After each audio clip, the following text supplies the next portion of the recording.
The US government has taken aim at what has been a nearly invincible empire, Google's search engine. An antitrust trial swung into full force on Tuesday in a Washington, D.C. federal courtroom. The case marks the biggest U.S. antitrust trial since regulators went after Microsoft a quarter century ago to challenge its dominance in personal computer software. The 10-week trial comes years after the Justice Department alleged Google abused the power of its search engine in ways that stifle competition. The government says Google's practices increasingly force consumers to settle for inferior search results. Well, joining us now to unpack this historic showdown between the internet giant and the U.S. government is Mr. Stephen Kent, media director at the Consumer Choice Center. Mr. Kent, welcome back to Forum Daily. Nice to be here again. So, for those who may not be familiar, can you walk us through this case against Google and the evidence that the U.S. government is pointing to?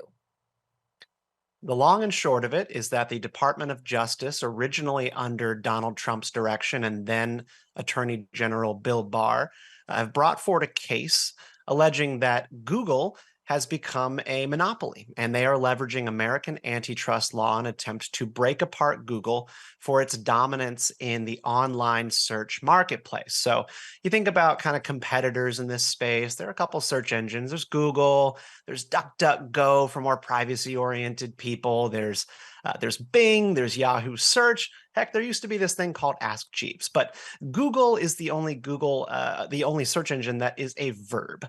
When people want to search something online, they say they're going to Google it, even if they're hopping on DuckDuckGo.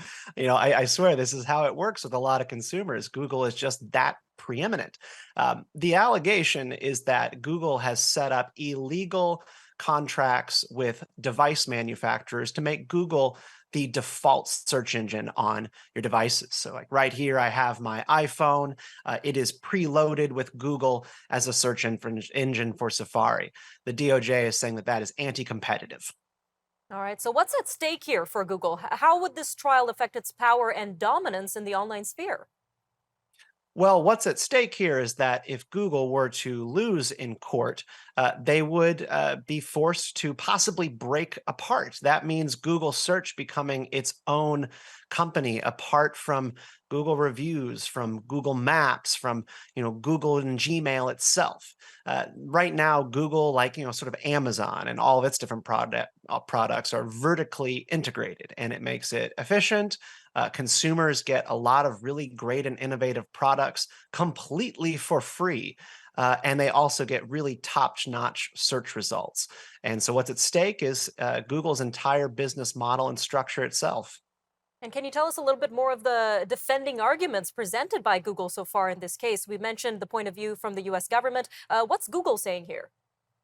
Google just began today to tease what its ultimate defense is going to be. So we haven't quite seen everything that they have up their sleeve as it pertains to this 10-week long trial. But what they started to offer up today was documents from within Microsoft and particularly Bing, showing just how prolific it is, the prolific amount of people who use different search engines that are defaults on any given device, where Bing might even be preloaded on an old BlackBerry device as a default, and yet people still switch over to Google.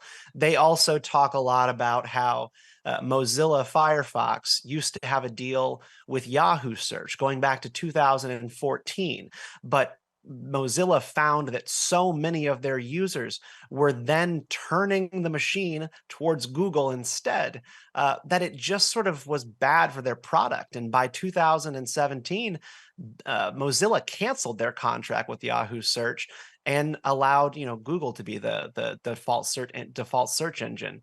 And that is just going off of what consumers expect. Google's very popular. It's very effective. And most consumers, when they get online to make a search, they expect it to be Googled. But if you have more particular interests or you happen to like Bing or DuckDuckGo, an average consumer knows how to make the switch. It only takes about 4 clicks on any given device. All right, sir. Well, 2 days of this trial have already been completed. What will you be keeping your eyes on as this 10-week trial continues? I'm trying to wait for, the DOJ to bring forward any documents or internal communications that really show that Google believed itself to be in violation of antitrust law. So far, what they've brought to bear is email communications showing that product designers within Google and marketing teams within Google thought it would be effective business to have default search arrangements with outside manufacturers, that it would be good for business and good for consumers. But that's not necessarily like collusion to break antitrust law. That's just called trying to make your product number one in the marketplace. Presumably, we're in the business of winning here in American markets. And I'm just waiting for a little bit more firepower from the DOJ because I'm not seeing a very strong case here in terms of consumer protection. All right, lots to keep our eyes on, Mr. Kent. Thank you again for your time today. It was a pleasure. Thank you.